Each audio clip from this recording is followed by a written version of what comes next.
വാർത്തയിലേക്ക്. ചാലിശ്ശേരി പൂരത്തിനിടെ ആന ഇടഞ്ഞു. കൊമ്പൻ ചീരത്ത് രാജീവാണ് ഇടഞ്ഞത്.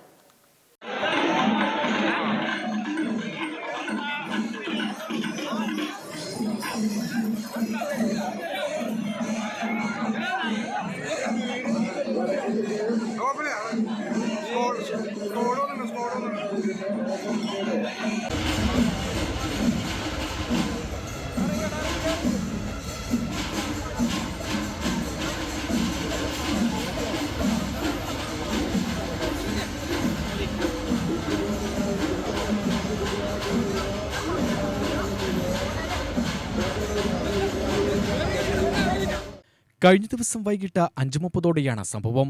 കൂട്ടിയെഴുന്നള്ളിപ്പ് കൊണ്ടുവരുന്നതിനിടെയാണ് കൊമ്പനിടഞ്ഞത്. ആന ഇടഞ്ഞതോടെ ആളുകൾ ചിതറിയോടിയെങ്കിലും ആർക്കും പരിക്കില്ല. എലിഫന്റ് സ്ക്വാഡും പാപ്പാന്മാരും ചേർന്ന ഏറെ നേരത്തെ പരിശ്രമത്തിനൊടുവിൽ ആനയെ തളച്ചു. UTV news, Palakkad.